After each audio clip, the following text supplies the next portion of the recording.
quisqueyanos valientes alcemos nuestro canto con viva emoción, y del mundo a la paz ostentemos nuestro invicto glorioso pendón. Salve el pueblo que intrépido y fuerte a la guerra a morir se lanzó, cuando en bélico reto de muerte sus cadenas de esclavos rompió.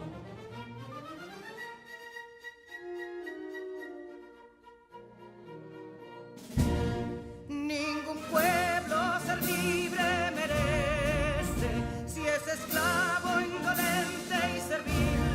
Si en su pecho la llama no crece, que templó el heroísmo viril, más que estrella la indómita y brava, siempre altiva la frente alzará, que si fuere mil veces esclava, otras tantas ser libre sabrá.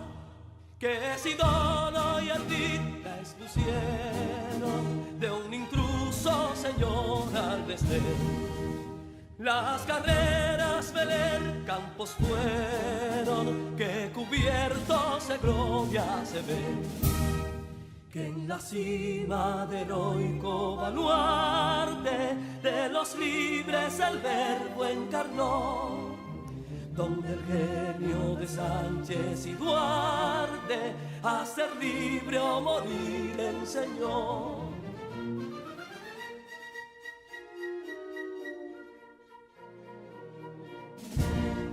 Y si pudo inconsulto caudillo de esas glorias el brillo empañar, de la guerra se vio en Capotillo la bandera de fuego ondear.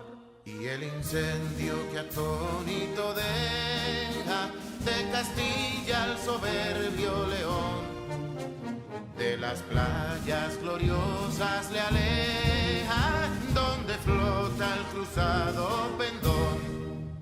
Compatriotas, mostremos erguida nuestra frente orgullosos de hoy más, que Quisqueya será destruida, pero sierva de nuevo jamás. Que santuario de amor cada pecho, do la patria se siente vivir, y es su escudo invencible el derecho, y es su lema ser libre o morir.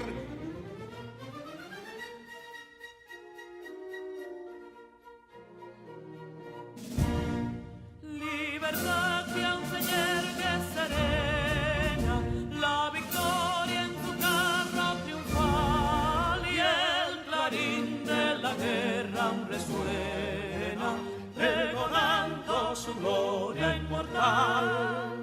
Libertad, que los ecos se agiten, mientras llenos de noble ansiedad, nuestros campos de gloria repiten. Libertad, libertad, libertad.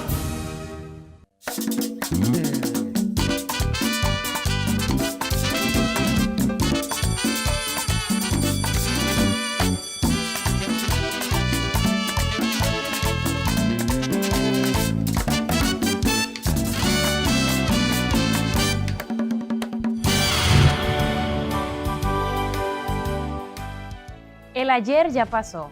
Yo no sé qué trae el mañana, pero hoy estamos aquí, gracias a Dios, que nos permite llegar hasta ustedes, estudiantes de tercero de secundaria, y así le damos la bienvenida a esta clase de lengua española pensada enteramente para cada uno de ustedes. Espero que se encuentren listos y bien para seguir aprendiendo desde sus casas y, ¿por qué no?, aquellos también que se han integrado a las aulas también pueden nutrirse de este espacio. Neurona, ¿cómo estás? En excelentes condiciones, profesora. Espero que ustedes también se encuentren igual que Neurona, en excelentes condiciones. Vamos a preparar ese ambiente físico para seguir con éxito el proceso de enseñanza y aprendizaje. Veamos y tomemos en cuenta esta información.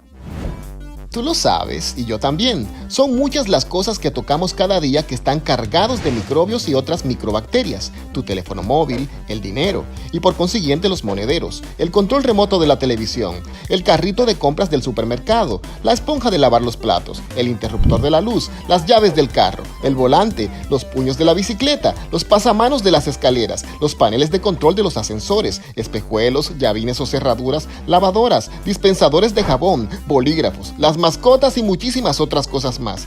Todos contienen un gran número de virus, bacterias, hongos y parásitos. Y entonces, ¿qué puedo hacer? Sencillo, lávate bien las manos por un espacio no menor de 20 segundos y esto puede eliminar alrededor del 90% de microorganismos perjudiciales para la salud.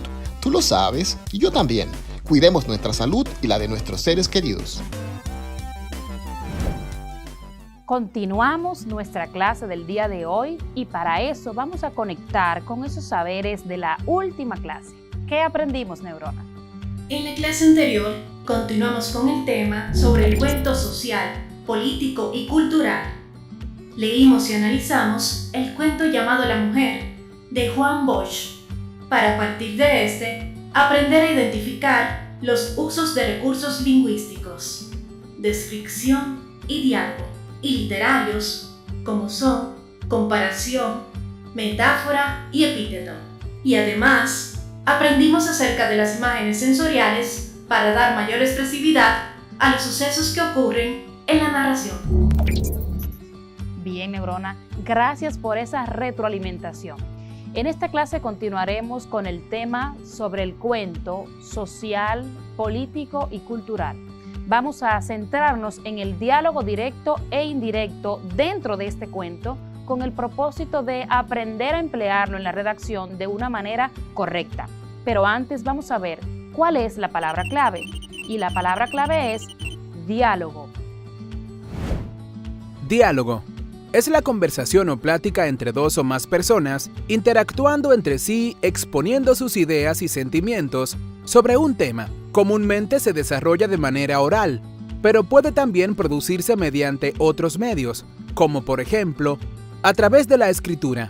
Su finalidad también es intercambiar ideas de una manera más explícita. Este fenómeno usualmente se da entre dos o más individuos, donde cada uno expone su punto de vista sobre un tema en específico. Hoy tenemos mucho que aprender, pero antes quiero compartirle esta frase. Nuestras vidas se definen por las oportunidades, incluso las que perdemos. Una frase extraída de El curioso caso de Benjamin Buttons, del autor Scott Fitzgerald. Esa frase habla acerca de las oportunidades que perdemos, nos guste o no, también son parte de nuestra vida y nos marcan.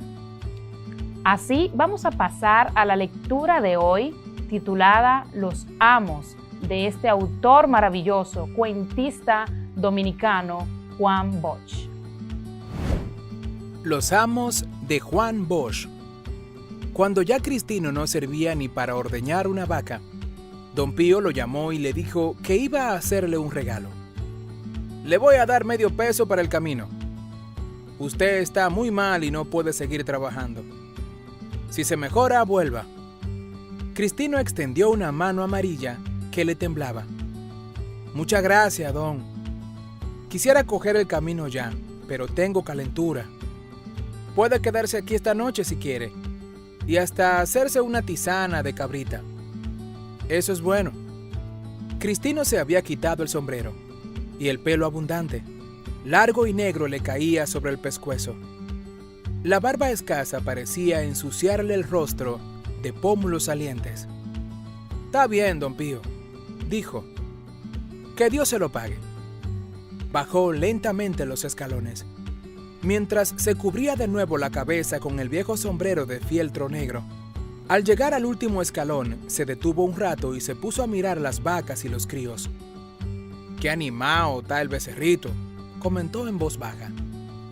Se trata de uno que él había curado días antes. Había tenido gusanos en el ombligo y ahora correteaba y saltaba alegremente.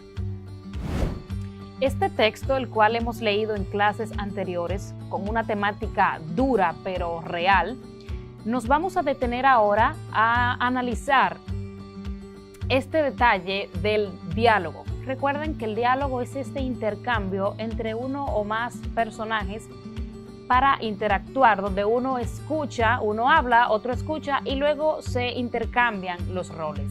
En este momento nos detenemos a ver en el texto esa conversación entre los personajes. Como por ejemplo, profesora, el realizado por los personajes del cuento. Entre Don Pío y Cristino se produjo ese diálogo. Exactamente, Neurona. Podemos decir que el diálogo es la forma de comunicación entre dos o más personas por distintos medios de transmisión, por lo que se puede generar de manera escrita o de manera oral, en la que las partes involucradas exponen su punto de vista sobre algún tema y se intercambian esas ideas, como bien dices, entre este personaje, Cristino y Don Pío. Lo comprende un emisor y receptor, siendo el primero el que enviará un mensaje y el segundo quien lo recibe, alternando este papel entre ambos, denominándose este intercambio como intervención o turno de palabra. Usualmente el diálogo es oral, complementándose con el lenguaje cinésico. Este es el que tiene que ver con las gesticulaciones, posturas del cuerpo, movimientos corporales, y el lenguaje paralingüístico, que tiene que ver con la intensidad en el tono de la voz, los silencios, etc. También existe el diálogo escrito, por ejemplo, el utilizado en la literatura y sus distintos géneros, aunque también gracias a las tecnologías, el diálogo escrito se genera por los nuevos medios de comunicación. Neurona, ¿tienes algún ejemplo, alguna pregunta, algo que me quieras decir? Quería informarle que tenemos algunas preguntas de los alumnos. El diálogo por las redes. Candice Pérez, desde Cofresí, Puerto Plata, dice: Profesora Marilis, ¿cuál es la importancia del diálogo? Gracias, Candice. Este es muy importante.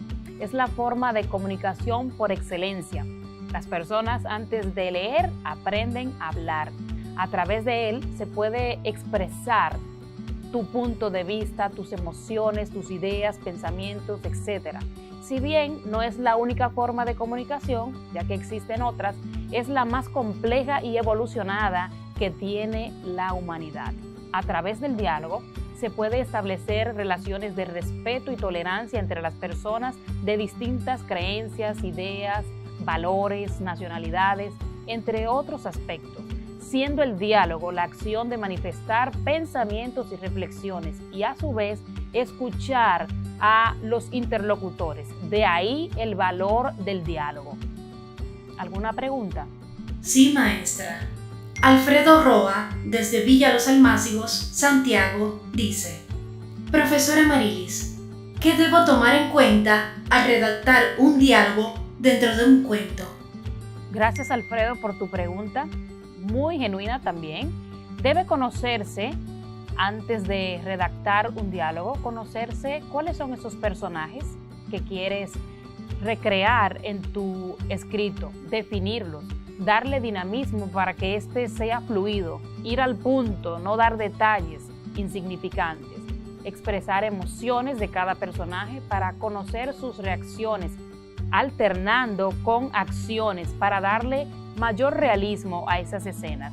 Si el diálogo es largo, por ejemplo, se debe dosificar el uso de los verbos y debe incluir pausas, dejar frases a medias o repetir palabras para darle mayor naturalidad. Y algo muy importante es, cuando vas a la escritura, toma en cuenta el uso de la raya, que es el signo que va a identificar cuando entra un personaje y cuando entra el otro. ¿Alguna otra pregunta, Neurona? Ninguna, maestra. Muy bien. De acuerdo al contexto, existen varios tipos de diálogos, entre los que pueden distinguirse el diálogo espontáneo y organizado, que en otras clases también lo hemos visto. Es una conversación entre amigos, familiares, compañeros o conocidos sobre cualquier situación, cualquier tema, pudiendo tratarse de diálogos cortos o conversaciones más extensas. Está también el diálogo teatral. Esta es la expresión por la que los personajes de una obra manifiestan sus emociones y todo lo que ocurre sin necesidad de un narrador. El diálogo literario, este tipo es donde el narrador expresa mediante el diálogo parte de la historia que se está contando, recreando una parte del relato en la que se hace necesaria la intervención directa de los personajes, bien sea mediante un diálogo formal o coloquial, pero nosotros nos enfocaremos en el diálogo de cuentos o relatos. Este puede ser de dos formas, directo o indirecto, como anunciábamos al principio. El diálogo directo es aquel en el cual podemos constatar lo que dice cada interlocutor. Suelen emplearse las líneas del diálogo para separar y marcar cada una de las intervenciones de los interlocutores. Le otorga mayor dramatismo al relato, naturalidad y expresividad. Este tipo, propio de la plática informal, en el que se puede emular el modo de hablar propio del personaje. No es exactamente la reproducción literal de lo que el personaje está diciendo. Es más acertado decir, en este caso, que se trata de una reconstrucción del diálogo, tratando de aproximarse lo más posible a ese discurso. Por ejemplo, cuando vemos allí el diálogo entre Don Pío y Cristino. Es un diálogo directo. A ver, Neurona, ¿tienes preguntas hasta aquí? Hasta el momento no, pero le puedo dar un ejemplo. Muy bien. En el diálogo dice: le voy a dar medio peso para el camino. Usted está muy mal y no puede seguir trabajando. Si se mejora, vuelva. Muchas gracias, don. Quisiera coger el camino ya, pero tengo calentura. Gracias, Neurona, por este ejemplo. Debo resaltar que antes de una expresión de cada interlocutor se coloca una raya. Esta, dentro del texto, es la que indica el diálogo, tal como le dije al principio en aquella pregunta. También tenemos el diálogo indirecto, el cual es la figura del narrador quien se va a referir a lo que cada interlocutor está diciendo dentro de esta narración.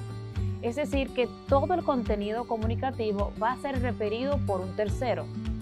En este tipo de diálogo, el narrador comenta las actitudes y el tono en que los personajes manifiestan lo que quieren decir. Por ejemplo, si expresó algo de manera sarcástica, si lo dijo de forma enojada, si estaba feliz al manifestarlo o sintió alguna duda, omitiendo siempre los signos de puntuación tales como el de interrogación o exclamación. Además, el narrador solamente reproducirá parte del relato que considere pertinente y que aporte algo a este. Neurona, atendiendo a ese primer diálogo directo que me diste de ejemplo, el cual muy bien hiciste, vamos a transformarlo ahora como si fuera un diálogo indirecto. ¿Puedes hacerlo?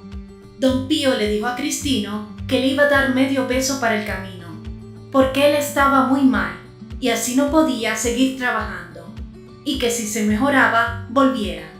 Y Cristino le respondió: muchas gracias, don, que quisiera coger el camino ya, pero que tenía calentura. Muy bien, Neurona, muy bien.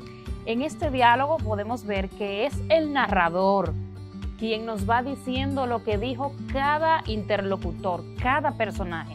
¿Qué dijo Don Pío? ¿Qué dijo Cristino?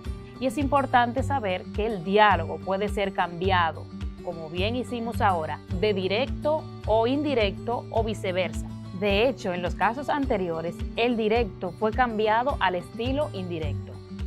En la narrativa, el estilo directo del diálogo resulta más atractivo e interesante a los lectores, ya que se les da vida a los personajes, es decir, que la historia es presentada de una manera vívida. ¿Qué te parece, Neurona? Muy interesante. Y me gustaría aportar que el diálogo es uno de los tantos recursos que utilizan los autores en la redacción de sus narrativas. Además, muchos de ellos tienen sus propios estilos. Excelente aporte, Neurona. Ahora es el momento de aplicar lo aprendido. Vamos a la trivia. Vamos a identificar en el siguiente texto a qué tipo de diálogo se está refiriendo, cuál es el diálogo que se ha producido, directo o indirecto. Hija de mala madre, te voy a matar como a un animal. Pero si nada pasó, Chepe, nadie pasó, quería ella explicar. Que no, ahora verás. Este es un diálogo directo, ya que podemos constatar lo que dice cada interlocutor. Eso es correcto. Ahora es tu turno de transformar ese diálogo directo en uno indirecto. El marido le decía a la mujer, hija de mala madre, te voy a matar como a un animal. Y la mujer expresaba, pero si nadie pasó. Y él continuó diciendo que no, ahora verás. Muy bien, Neurona, como siempre, muy buen ejercicio. Hablando del diálogo, antes de pasar al resumen, recuerda hacer uso de este con respeto y tolerando las ideas de los demás. Es el momento de fijar todo lo que hemos aprendido haciendo un resumen. Recuerda que puedes utilizar cualquier técnica que te sea más favorable, pero fíjalo, resumen. En el día de hoy continuamos con el tema sobre el cuento social, político y cultural. Leímos y analizamos un fragmento del cuento llamado Los Amos de Juan Bosch. Además aprendimos sobre el diálogo directo, el cual es aquel en el que podemos constatar lo que dice cada interlocutor y se suelen emplear líneas de diálogo para separar y marcar cada intervención de cada interlocutor. Es decir, que todo el contenido comunicativo no es referido por un tercero. Gracias, Neurona, como siempre, por tu resumen.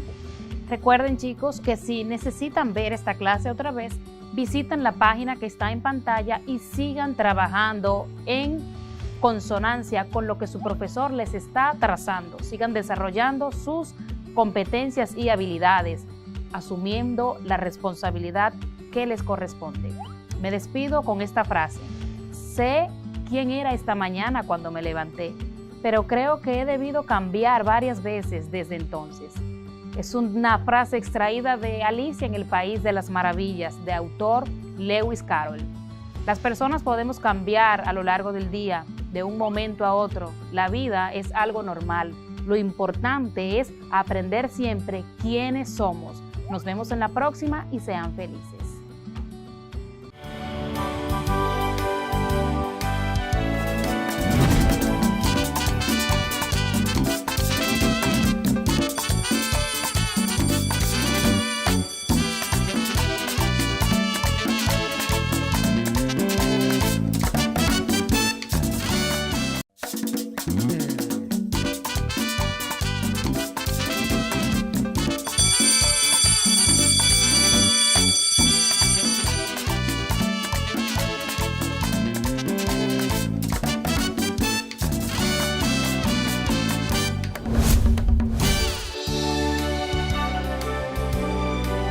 Que la paix et la grâce de Dieu demeurent sur vous et bien sûr sur votre famille.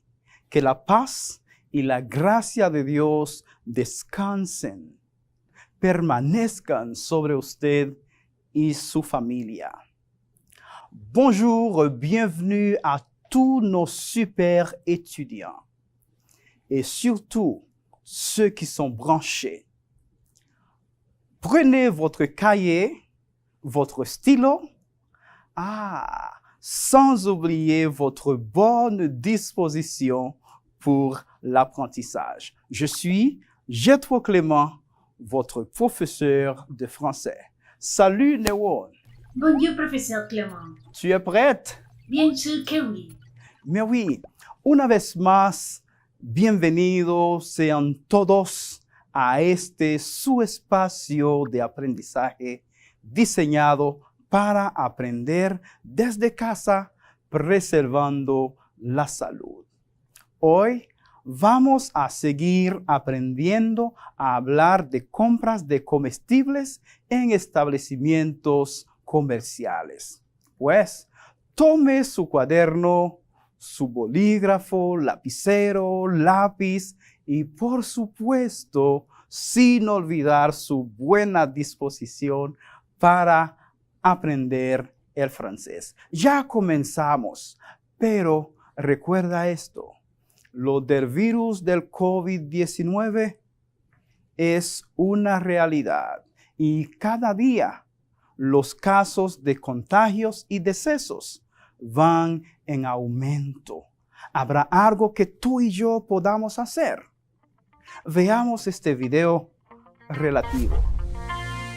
Tú lo sabes, y yo también. Gracias al sentido del tacto podemos percibir el tamaño, la forma, la textura, dureza y la temperatura de los objetos. Y es precisamente cuando hacemos uso de este sentido que llevamos a nuestras manos múltiples virus y bacterias. Pero el problema radica en que puedes llevar estos microorganismos a otras partes de tu cuerpo. Se ha demostrado que nosotros, los seres humanos, nos tocamos la cara de 15 a 23 veces cada hora, lo cual aumenta la probabilidad de que aquellos virus y bacterias hagan contacto con los ojos, con la nariz o la boca, y en algunos casos podrían terminar en nuestro sistema digestivo, causando serias complicaciones de salud. Recomendación: lavarse bien las manos, tantas veces como sea necesario. Tú lo sabes, y yo también. Cuidemos nuestra salud y la de nuestros seres queridos. Tú lo sabes, y yo también. El lavado regular de las manos, el uso de mascarillas, el distanciamiento físico, siguen siendo parte de los protocolos sanitarios vigentes para frenar la propagación del virus COVID-19. Vamos a cuidarnos, por favor. A cuidarnos todos. Así es, Neurona. Es un compromiso de todos. Dans notre classe antérieure, nous avons commencé à parler des aliments et boissons, établissements commerciaux, entre autres. Par exemple, la boucherie, la boulangerie. Hein? Tu te rappelles? Professeur Clément. Dis-moi, Neuron. Des fruits. Des fruits. Du gâteau. Du gâteau. Un pastèque. Une pastèque. Du fromage. Du fromage. Très bien. Merci, Neuron. Et ici, notre mot-clé du jour. Marché. Et aquí, nuestra palabra clave de hoy. Mercado. Marché. Lieu où se tient une réunion périodique des marchands, notamment de denrées alimentaires. Le Robert. Mercado. Lugar donde se realiza una reunión periódica de comerciantes, especialmente de productos alimenticios. Maintenant, nous allons faire une courte lecture et ensuite répondre a des simples questions. Ahora vamos a hacer una pequeña lectura para luego responder a unas preguntas sencillas. On commence. Iniciamos. Vamos a leer despacio. Une femme appelée Martha va au marché chaque samedi pour acheter tout ce dont elle a besoin ou préparer son déjeuner spécial. D'habitude, elle achète une douzaine de pommes et autres fruits, 2 kilos de tomates, 300 grammes de légumes. Elle adore cuisiner le dimanche et avoir un bon moment en famille. Et voilà, après avoir lu et entendu ce texte, choisis l'expression correcte pour compléter la frase. Después de haber leído y entendido este corto texto, escoge la opción correcta para completar la oración. Numéro 1. Chaque samedi, Malta va à la poissonnerie. B, à la boulangerie. C, au marché. C. Au marché. Très bien, au marché. Numéro 2.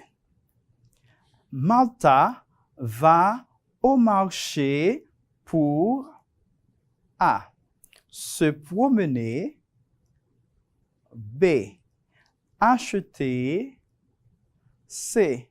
Faire ses devoirs. B. Acheter. Acheter. Très bien. Numéro 3. Malta adore A. Chanter dans la salle de bain. B. Danser. C. Cuisiner le dimanche. C.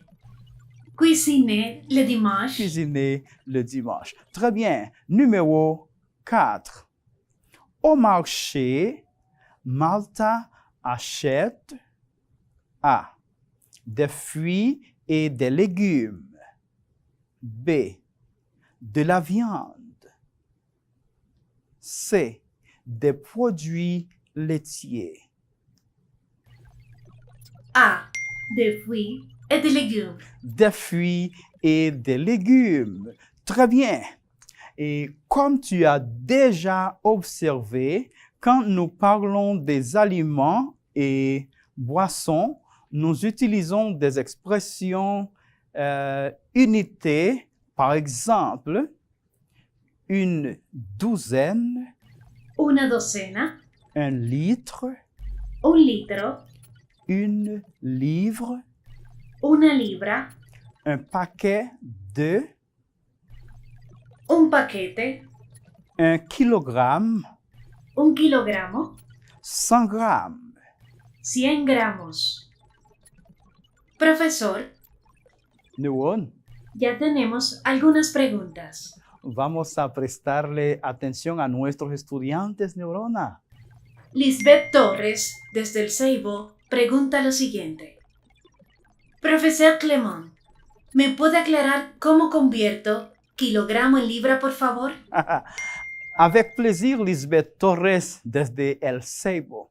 C'est très facile. Es muy sencillo, Lisbeth.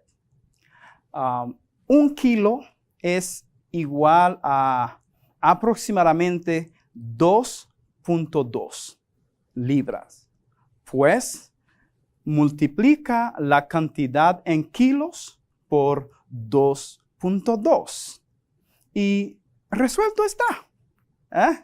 Multiplicando la cantidad de kilo por 2.2. Neuron.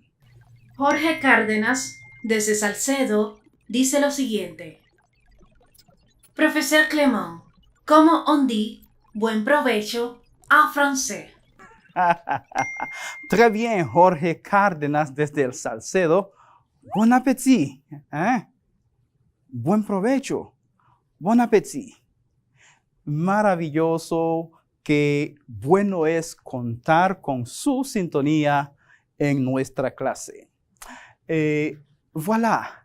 Ici notre segment A saber, sin diccionarios. sin diccionario.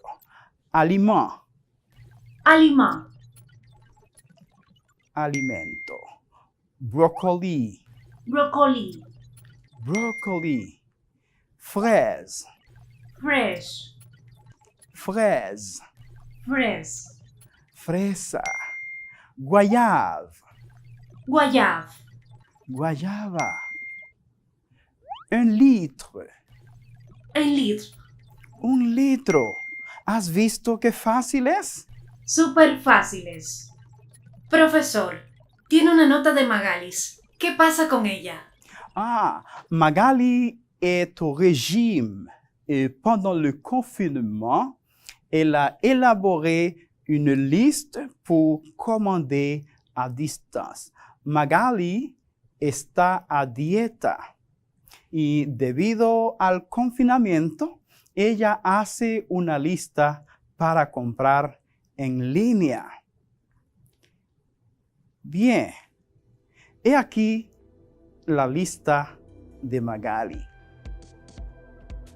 Des oranges, naranjas, 3 livres de concombres, 3 libras de pepinos, 1 kilo de carottes, 1 kilo de zanahorias, un paquet de céleri, un paquete de apio, 2 kilos de bananes, 2 kilos de bananas o guineos maduros, 1 livre de fraises, 1 libra de fresas, de betteraves, remolachas, aubergines, berenjenas, 2 livres de chou-fleur, 2 libras de coliflor, des mangues. mangos. Très bien. Et maintenant, écoute, observe les images suivantes et identifie les produits que Magali va acheter. Ahora, escucha, observa las imágenes e identifica los productos que Magali va a comprar, a ordenar en línea. Nous allons commencer. Dis oui ou non selon le cas. Comencemos. Vas a decir sí o no, dependiendo del caso. Observa bien y escucha bien. Numéro 1. Café. No, Orange. oui,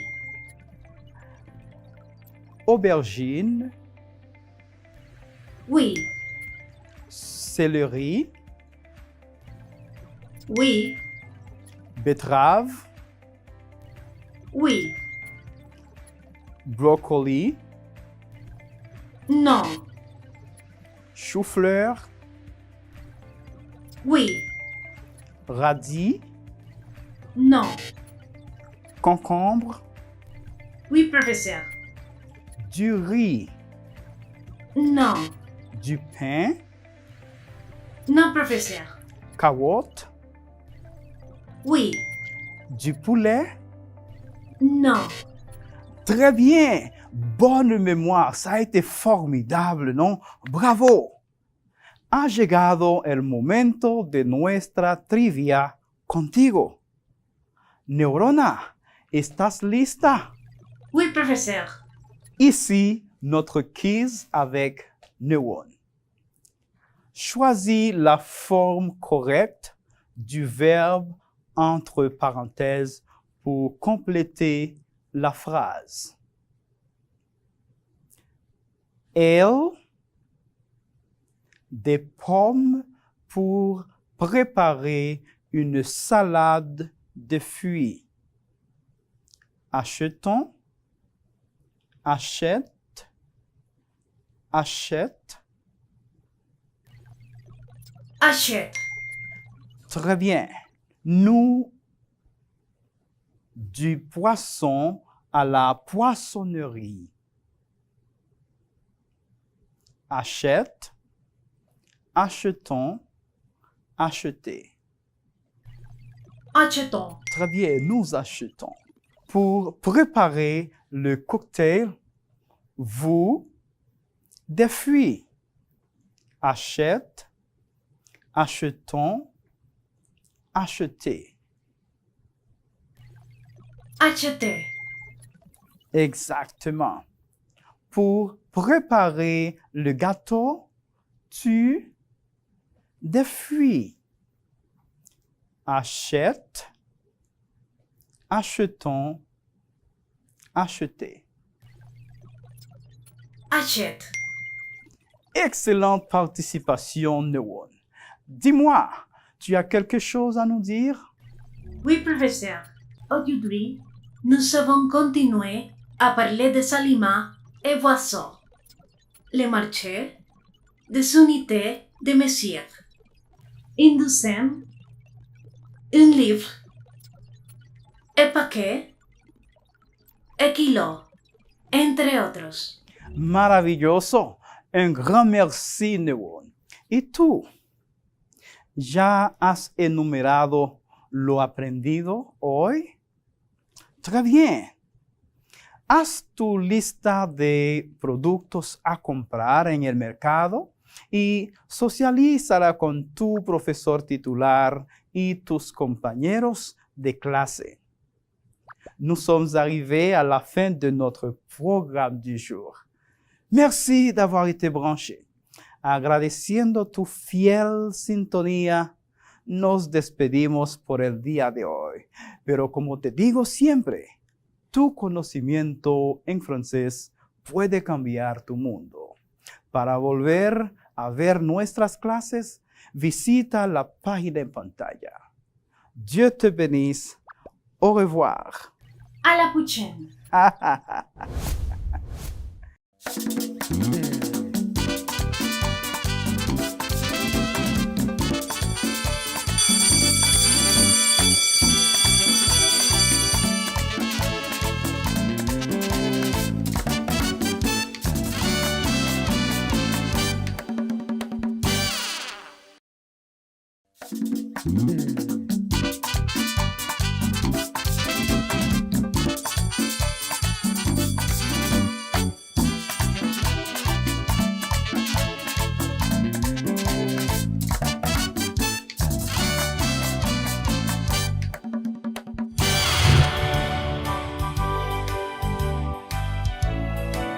Estudiantes de tercero de secundaria, mi deseo es que sean prosperados en todas las cosas y que tengan salud, así como prospera tu alma.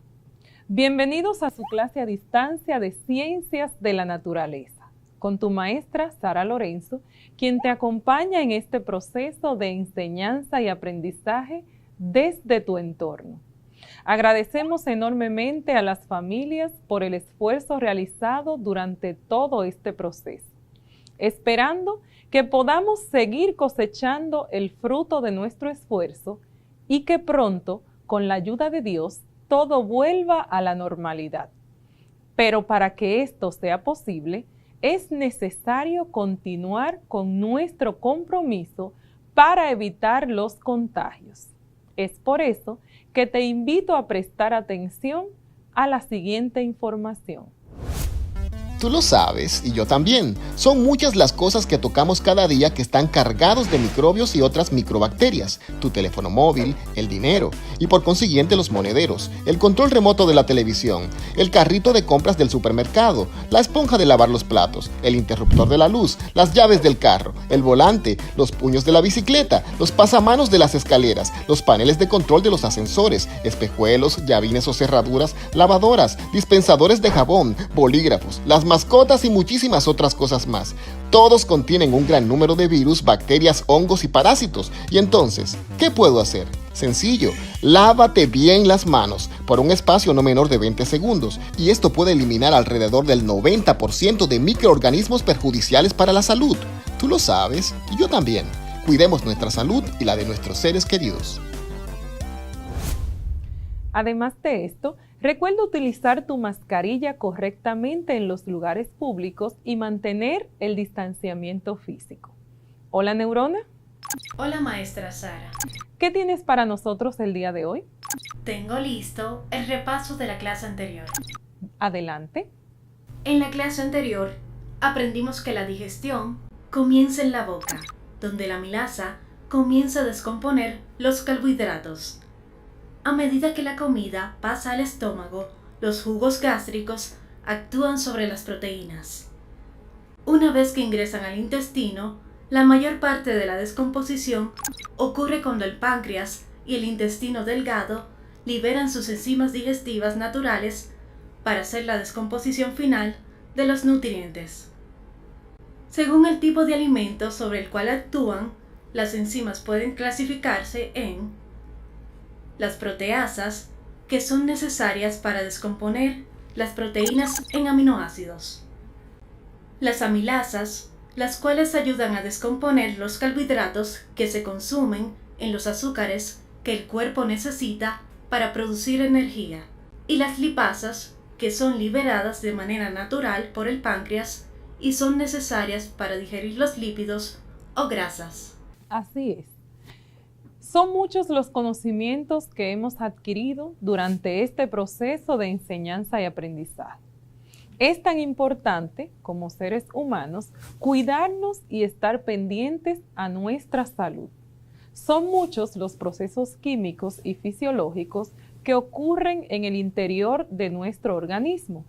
Gracias a las enzimas digestivas, los alimentos que ingerimos se descomponen en moléculas más pequeñas, indispensables para la adquisición de energía en nuestras células. En las clases anteriores aprendimos sobre muchos conceptos relacionados directamente con la química, como son los elementos químicos, los compuestos, las mezclas, las reacciones químicas y cómo influyen estas en los seres vivos. También hablamos sobre las biomoléculas orgánicas, su importancia para mantener nuestro cuerpo saludable, y durante este mes vamos a continuar aprendiendo sobre estos conceptos fundamentales en el estudio de las sustancias químicas que utilizamos a diario, como algunas de sus propiedades físicas y químicas. Para continuar aprendiendo en el día de hoy acerca de la química, traemos nuestra palabra clave del día de hoy, que es disolución. Disolución. Una disolución es una mezcla homogénea en la que los componentes están entremezclados de manera uniforme. Una solución o disolución química es una mezcla homogénea formada por un soluto y un solvente. El soluto corresponde a la sustancia que se encuentra en menor cantidad. También se conoce como fase dispersa. En cambio, el solvente es la sustancia que se encuentra en mayor cantidad. Para saber más sobre el tema de las disoluciones químicas, el día de hoy vamos a definir el concepto de disolución y sus componentes. Además, vamos a describir los tipos de soluciones y, por último, vamos a determinar el concepto de solubilidad y comprobar cuáles sustancias son solubles en el agua. Maestra Sara, ¿podemos encontrar disoluciones en nuestro entorno? Por supuesto que sí. La mayoría de las sustancias químicas importantes que mantienen funcionando las plantas, los animales y a nosotros, los seres humanos, ocurren en disoluciones acuosas. Incluso el agua potable que llega a nuestras casas a través de la llave no es agua pura, sino que es una disolución de varios materiales en agua. Por ejemplo, el agua puede contener cloro disuelto para poder desinfectarla, además otros minerales que la hacen dura y trazas de varias sustancias que resultan de la contaminación natural y de la ocasionada por el ser humano. En la vida diaria se encuentran varias disoluciones químicas como el aire, el champú, el refresco de soda, el café, la gasolina, los jarabes o medicamentos, los desinfectantes, entre otros.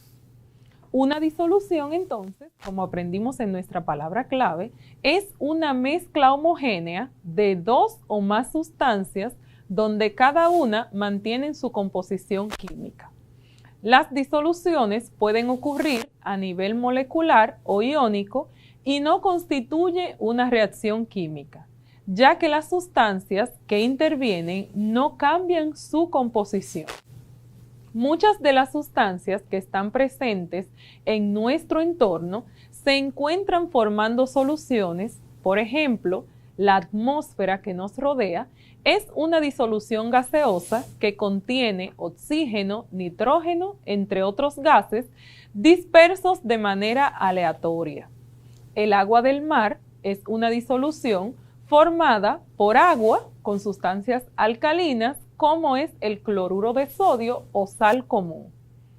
Los componentes de una disolución son los siguientes. Están formadas por el soluto y el disolvente.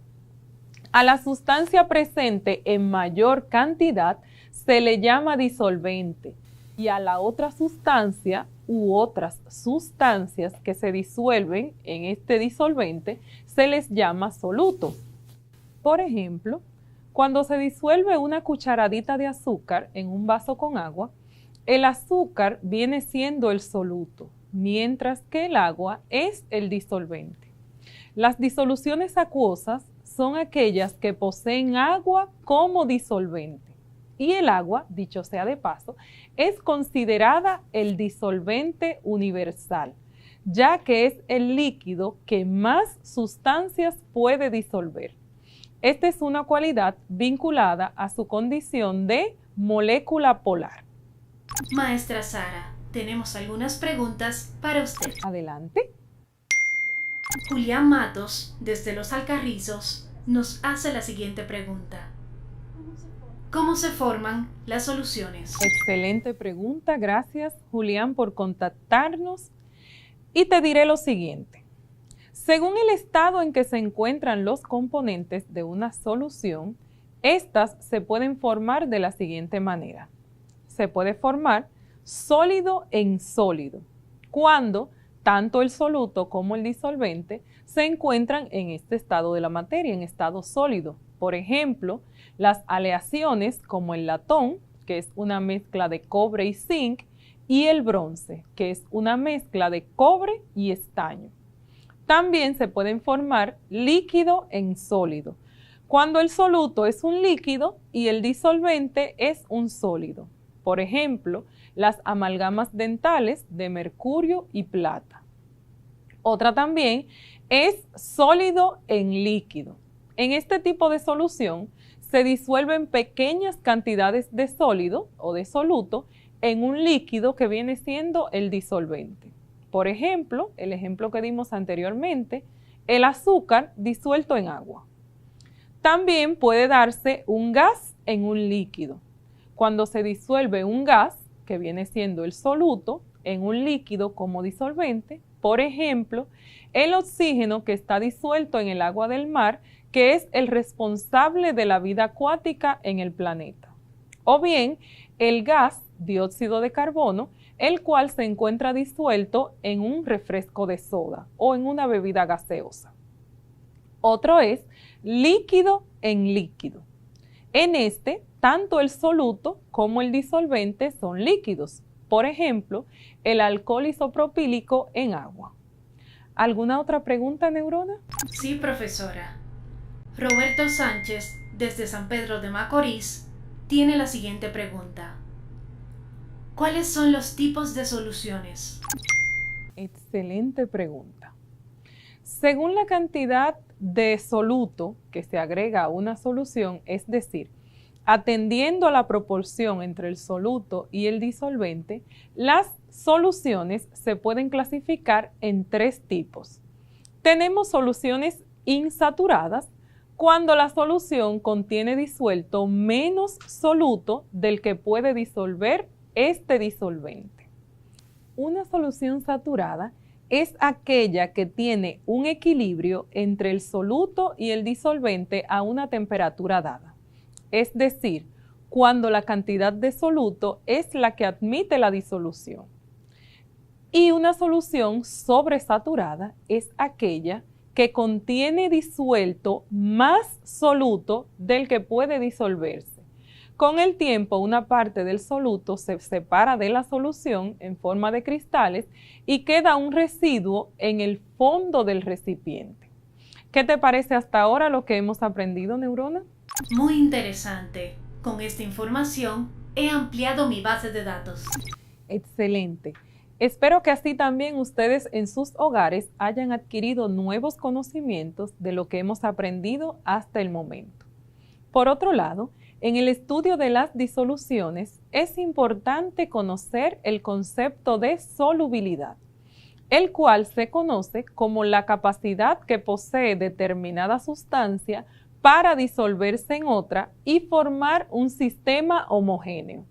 Como tal, el término solubilidad se utiliza para designar el fenómeno cualitativo del proceso de disolución, como también el fenómeno cuantitativo de la concentración de las soluciones.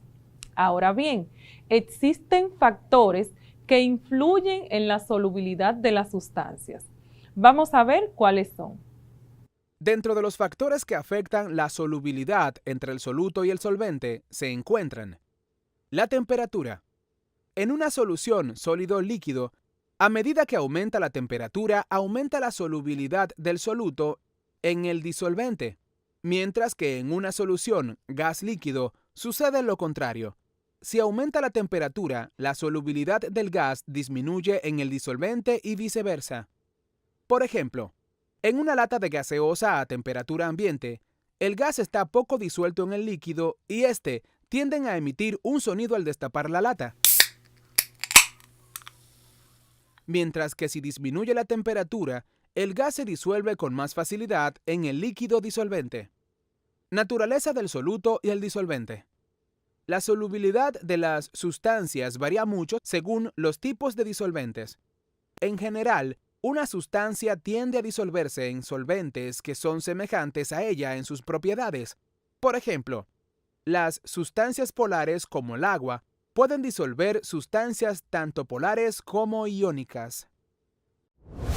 Efectivamente, cabe destacar que existen también otros factores que afectan la solubilidad de las sustancias, dentro de los cuales podemos mencionar la presión, la agitación, el tamaño de las partículas, entre otras. Ahora vamos a ver un experimento donde comprobaremos el efecto de la polaridad en la solubilidad de las sustancias. En nuestro experimento del día de hoy, vamos a comprobar los efectos de la polaridad en la solubilidad de las sustancias.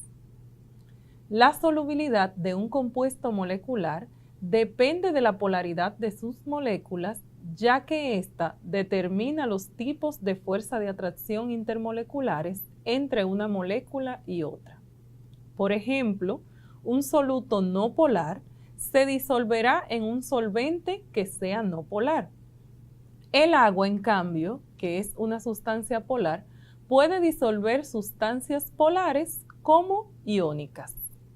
Los materiales que vamos a utilizar son 3 vasos transparentes, una cuchara o agitador, y las sustancias que vamos a utilizar son agua, alcohol, que ya lo tenemos en uno de los vasos, alcohol isopropílico, aceite, que lo tenemos también en otro de los vasos, y sal, en cantidades de 20 mililitros o 20 cc y una cucharada de sal.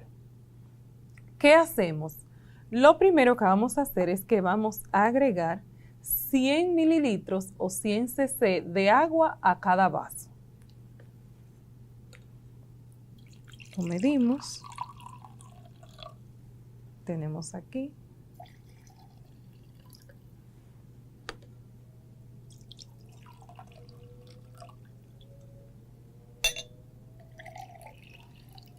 Y hacemos lo mismo con el vaso que contiene la sal.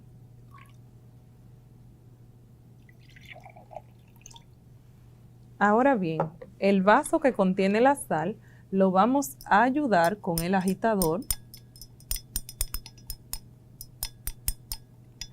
hasta disolverlo. Batimos y batimos, lo agitamos bien hasta que se pueda disolver. Ahora observamos lo que ha ocurrido en cada vaso.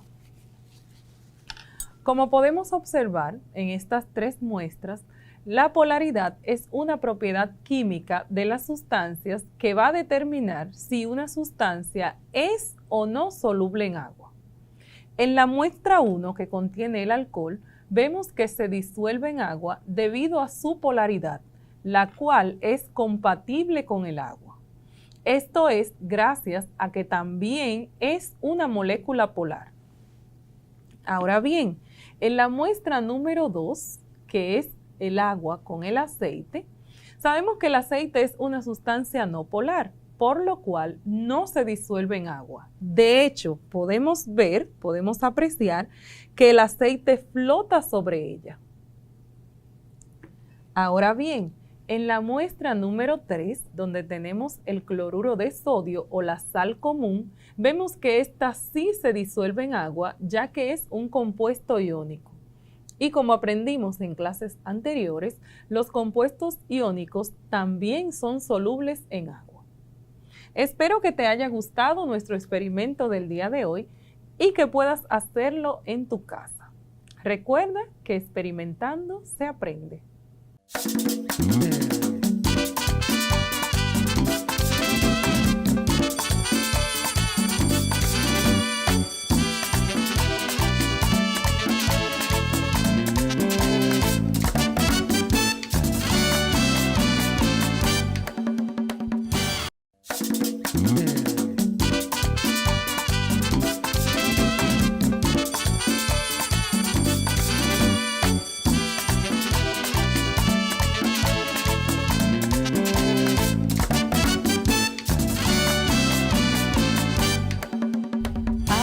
Para evaluar los aprendizajes adquiridos en el día de hoy, vamos a realizar la siguiente trivia.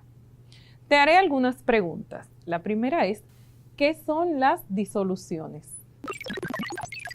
Una disolución es una mezcla homogénea de dos o más sustancias donde cada una mantiene su composición química. Las disoluciones pueden ocurrir a nivel molecular o iónico y no constituye una reacción química, ya que las sustancias no cambian su composición. Así es. La siguiente pregunta. ¿Cuál de los siguientes forman soluciones sólido-sólido? Debes seleccionar dos. Aire, bronce, leche, latón o refresco. Analizando brevemente cada solución. La respuesta correcta es la B, el bronce, y la D, el latón. Excelente. Siguiente pregunta. ¿Cómo afecta la temperatura en una solución gas líquido? En una solución gas líquido, al aumentar la temperatura, la solubilidad del gas en el disolvente disminuye. Por ejemplo, en los refrescos, mientras más frío está el gas, está más disuelto en el líquido. Siguiente pregunta. ¿Cuándo decimos que una disolución es saturada? En química, una disolución es saturada cuando tiene un equilibrio entre el solvente y el soluto a una temperatura dada. Es decir, cuando una solución está saturada, la cantidad de soluto disuelto es la que admite la solución. Excelente. Y por último, según los resultados obtenidos en el experimento, ¿cuáles sustancias pueden disolverse en agua? El alcohol isopropílico y el cloruro de sodio o sal común. Muy buenas respuestas, Neurona. Por favor, ahora concédenos el resumen de lo que pudimos aprender en nuestra clase de hoy. En la clase de hoy, aprendimos que el concepto de disolución se refiere a una mezcla homogénea de dos o más sustancias donde cada una mantiene su composición química. Estas son formadas por un soluto y un disolvente. También aprendimos que las disoluciones podemos apreciarlas en nuestra vida cotidiana, como por ejemplo en el agua del mar, en el bronce, los refrescos, el aire, el café, los suelos, entre otras. Las soluciones pueden ser saturadas, diluidas y sobresaturadas. Con relación a la solubilidad, pudimos comprobar que uno de los factores que interfiere es la polaridad, ya que no todas las sustancias se disuelven en agua. Las sustancias polares se disuelven en sustancias polares y las no polares en sustancias no polares. Como se dice en química, lo similar disuelve lo similar. Gracias, Neurona, por un resumen tan sustancioso. Y a ustedes en sus hogares, gracias por estar pendiente a nuestra clase de hoy. Recuerda que si quieres volver a observarla o si tienes alguna duda sobre los contenidos trabajados el día de hoy, puedes acceder al enlace que aparece en tu pantalla o te puedes acercar a los docentes de tu centro educativo. Proverbios 13:6 nos enseña lo siguiente: la justicia protege al que anda en integridad. Tener integridad no significa ser perfecto, significa ser honesto, genuino y auténtico. Es lo contrario de la hipocresía. En su libro Integridad, el doctor Henry Cloud, psicólogo clínico, escribe: la integridad es la clave del éxito.